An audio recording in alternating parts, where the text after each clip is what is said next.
The air in The Gilded Plate hummed with the soft sounds of clinking silver and low, polite conversation. It was a world of shining marble and soft lighting, a place where money whispered instead of shouted. Rosefine moved through it like a quiet dream, her simple black waitress uniform unable to hide her gentle grace. For her, this job was a stepping stone, a way to save enough to open a small flower shop, a place filled with color and life, a world away from this quiet luxury. She was clearing a dessert plate from a table when the noise began. The door swung open and a group of young men swaggered in, their loud voices and boisterous laughter slicing through the calm like a knife. They were dressed in expensive clothes, their watches gleaming under the lights, but their manners were cheap. They were the kind of people who believed their wealth was a license to treat the world as their playground. Rosefine's heart sank as the hostess seated them in her section. She pasted on a polite smile and approached. "Good evening, gentlemen. Can I start you with some drinks?" The one in the center, a man with slicked back hair and a cruel twist to his smile, looked her up and down as if she were a piece of furniture. "We'll all have your most expensive whiskey. And make it quick," he said, his tone dismissive. She nodded, keeping her composure, and went to place the order. This was the part of the job she hated, the part where she had to swallow her pride and become invisible. The rest of the night continued in a similar vein. The men, whose names she learned were Jason, Brett, and their loudest friend, Mark, were endlessly demanding. They snapped their fingers, complained about the temperature of the food, and left a mess of breadcrumbs and spilled salt on the pristine white tablecloth. Throughout their noisy meal, Rosefine was aware of another presence. In the far corner, shrouded in shadow, a man sat alone. He hadn't made a sound since he arrived. He was simply there, a still, powerful silhouette. She hadn't even needed to take his order. The manager had done it himself, treating the man with a level of respect bordering on fear. His name was Costanzo. She didn't know how she knew it, but it felt right. He was dressed in a simple, impeccably tailored dark suit, no flashy jewelry, just a quiet authority that seemed to absorb the light and sound around him. Once, when she glanced his way, she caught his gaze. His eyes were a deep, dark brown, and they held hers for a heartbeat too long before she quickly looked away, a strange warmth flooding her cheeks. The climax of the bullies' evening arrived with their final round of sodas. Rosefine was carefully placing the glasses on the table when Mark, the ringleader, decided to put on a show. As she set his Coca-Cola down, he deliberately jerked his elbow, knocking the full glass from her hand. Time seemed to slow. The cold, dark liquid arced through the air and splashed directly onto the front of her white blouse. A collective, sharp gasp went up from the nearby tables. The ice cubes slid down her soaked fabric, leaving cold, wet trails against her skin. The sticky syrup immediately began to cling, the stains spreading like a dark bruise across her chest. A roar of laughter erupted from the table. Mark leaned back, grinning triumphantly at his friends. "Whoops. Clumsy me," he said, his voice dripping with fake apology. "You really should be more careful." Humiliation, hot and sharp, burned worse than the cold soda. Rosefine stood frozen, her arms held slightly away from her body, utterly exposed. Tears of shame and anger pricked at the corners of her eyes, but she refused to let them fall. She would not give them the satisfaction. The entire restaurant had gone silent, every eye on her, on the dark stains spreading across her uniform. This was the inciting incident, the moment of ultimate powerlessness. And it was the moment the stillness in the corner broke. Costanzo moved without haste, but with an undeniable finality. His chair made no sound as he pushed it back. He stood to his full height, and for the first time, the room seemed to register his true size. He wasn't just a man, he was a force. He didn't look at the laughing men. His dark eyes were fixed only on Rosefine. The laughter died in the bullies' throats as he approached. The air grew thick and heavy. Costanzo walked right past their table as if they were ghosts. He stopped in front of Rosefine, so close she could smell the faint, clean scent of his cologne, a mix of sandalwood and spice that was somehow deeply calming. He didn't speak. His gaze was intense, searching her face, seeing past the humiliation to the strong, proud woman beneath. He reached into his inner suit pocket and pulled out a handkerchief. It was made of the finest, whitest silk, monogrammed with a single, elegant K. With a tenderness that made her breath catch, he didn't hand it to her. He gently began to dab the cloth against the stain on her collarbone, soaking up the cold liquid. His knuckles brushed against the skin of her neck, and a jolt, like a tiny spark of electricity, passed through her. His touch was warm, firm, and impossibly gentle. He was looking at her with a depth of respect she had never seen before, a silent promise that she was worth far more than this moment. After a few moments, he pressed the soft, damp silk into her hand, his fingers closing over hers for a second. The connection was brief, but it felt like a pact. Then he turned. The movement was fluid, but his energy had shifted. The calm protector was gone, replaced by something far more dangerous. He finally looked at the three men. His voice, when he spoke, was low and quiet, yet it carried to every corner of the silent room. It was the sound of absolute authority. "The show is over," he said, his eyes locking on Mark. "You will pay your bill. Then you will leave. And you will not come back." Mark, emboldened by his friends and his own arrogance, puffed out his chest. "And who are you to tell us what to do?" Costanzo took one slow step forward. He didn't need to do anything else. The sheer, focused intensity in his eyes made Mark shrink back in his seat. It was a look that promised consequences too dark to name. "I am the man who is asking politely," Costanzo replied, his voice dropping even lower, becoming almost a whisper. "You do not want to know what happens when I stop being polite." He didn't wait for an answer. He turned to the manager, who had been hovering nervously nearby. Costanzo pulled a thick, black credit card from his wallet. "Their bill. And mine. They are banned." It wasn't a suggestion. The manager simply nodded, taking the card without a word. Costanzo turned back to Rosefine. The dangerous aura was gone, replaced once more by that unsettling focus. He reached for her hand again, the one not holding the silk handkerchief. He turned it over, and before she could process what was happening, he slipped a small, folded piece of thick, cream-colored paper into her palm. His thumb stroked once, slowly, across her wrist. Then he leaned in close, his lips nearly brushing her ear. His breath was warm, and his voice was for her alone, a low, intimate murmur that sent shivers down her spine. "A woman like you should never be treated this way. If you need anything, call me." He straightened up, took his card back from the trembling manager, and without a single backward glance at the stunned bullies, he walked out of the restaurant. The door swung shut behind him, leaving a silence that was louder than any laughter. Rosefine stood rooted to the spot, her heart hammering against her ribs. The sticky cold of the soda was forgotten, replaced by the burning memory of his touch on her neck and her wrist. In one hand, she clutched the damp, sweet-smelling silk. In the other, she held the small, folded paper that felt less like a phone number and more like a key to a different, dangerous, and thrilling world. The cliffhanger wasn't in the note. It was in the wild, hopeful, and terrifying beat of her own heart. Would she be brave enough to use it?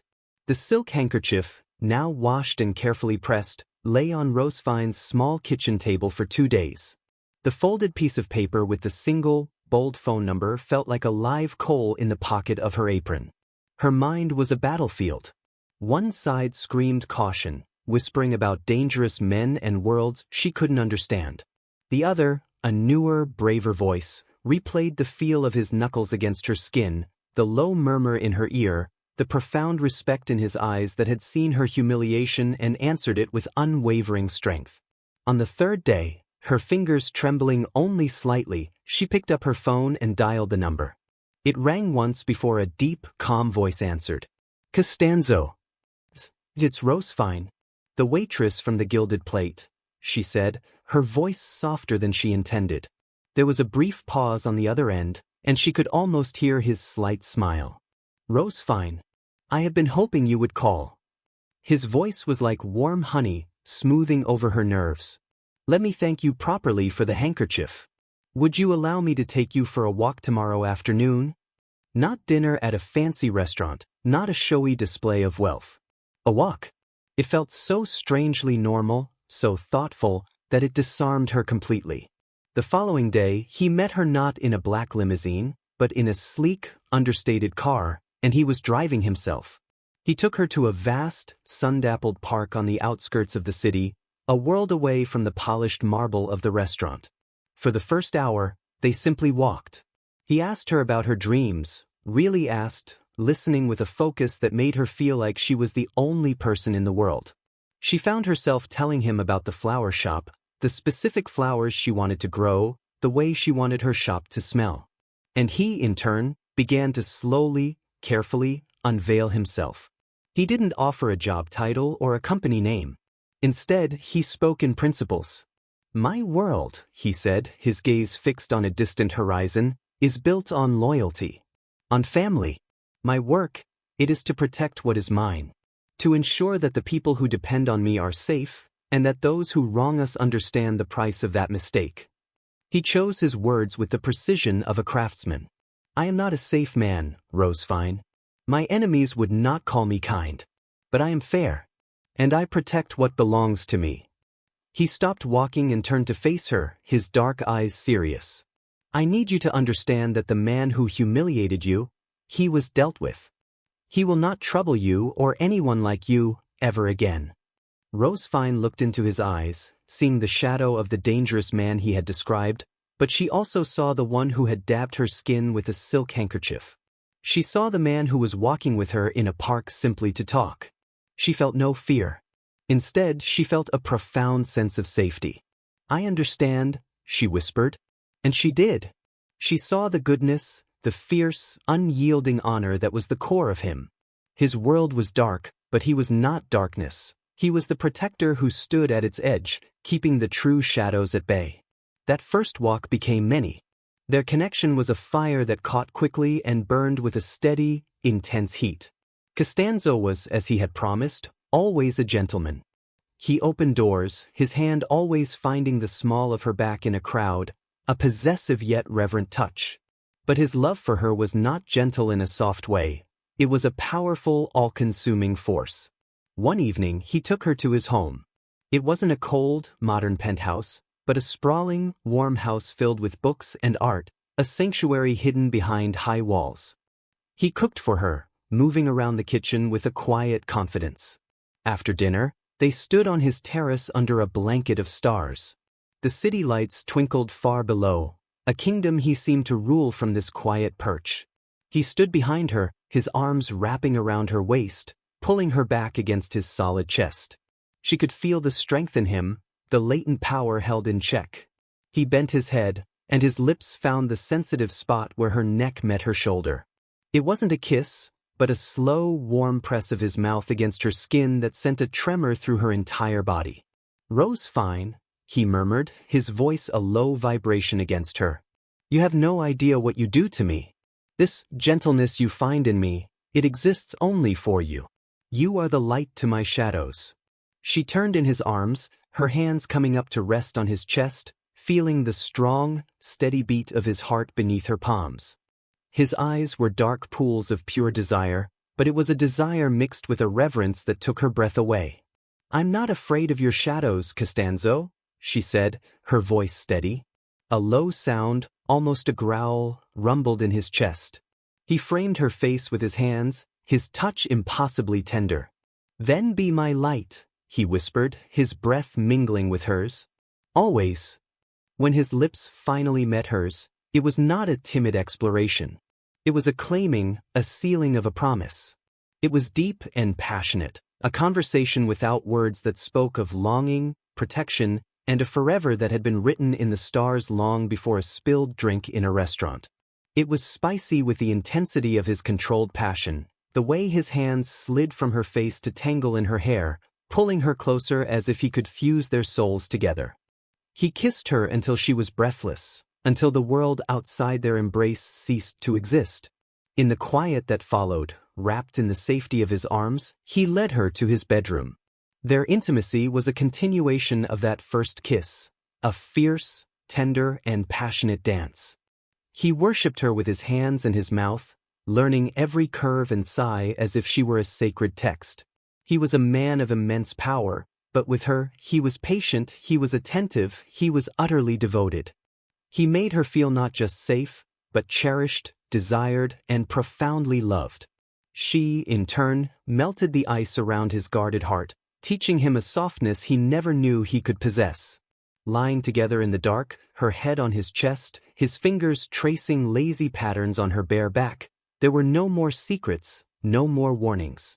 There was only the certainty that hummed between them, as real and tangible as the bed they shared. "I have spent my life building walls," he said into the darkness, his voice raw with emotion. "And you walked through them as if they were nothing but air. You're mine, Rosefine. Forever." She lifted her head, meeting his gaze in the dim light. She saw the man, the protector, the lover. She saw her future. "And you are mine," she whispered, sealing their promise with another kiss. The fire between them had been lit, and they both knew it would burn for a lifetime. The grand house, once a quiet sanctuary, now echoed with a new kind of music, the soft rustle of silk and the gentle scent of gardenias. In a sun-filled room, surrounded only by a handful of Costanzo's most trusted men and their families, Rosefine stood in a simple, elegant white dress. She wasn't a princess in a castle, she was a queen in her own kingdom. Costanzo, dressed in a dark suit, his eyes never leaving hers, looked at her as if she had hung the very stars in the sky. There was no priest from a church, but an old, respected friend who spoke of loyalty, honor, and the unbreakable bonds of family. When it was time for their vows, Costanzo took her hands, his thumbs stroking her knuckles.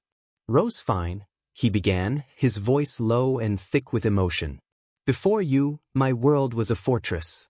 It was strong, but it was cold and empty. You didn't just walk in.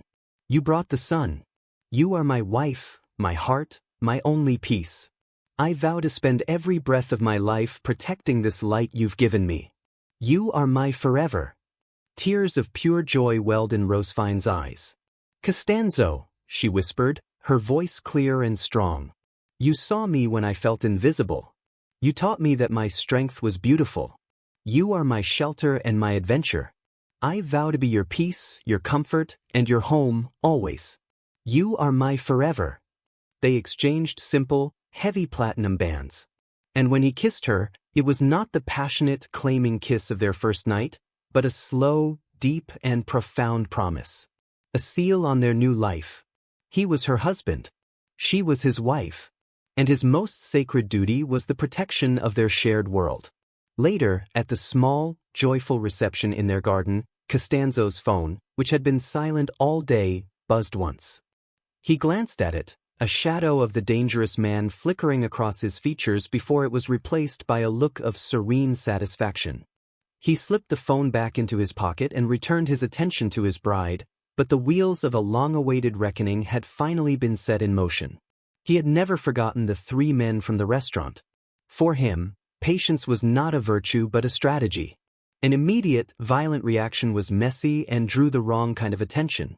Costanzo's justice was far more elegant and far more complete. He didn't want to break their bones. He wanted to break the very foundation of their arrogant lives. Over the next few weeks, a silent storm descended upon the lives of Jason, Brett, and Mark. It began subtly. Business partners received anonymous, but impeccably detailed, packets of information.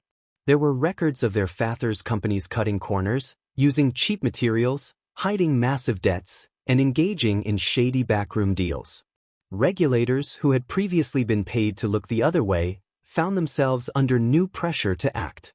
Costanzo's network was a spiderweb of influence, and he had plucked the right strands. Contracts were canceled overnight. Loans were called in. Bank accounts were frozen pending investigations. The news channels, fed information by unseen sources, began running stories on the financial house of cards built by these once-respected families. It was Mark, the ringleader, who suffered the most complete fall. Rosefine saw it on the front page of a business newspaper left on a cafe table one afternoon.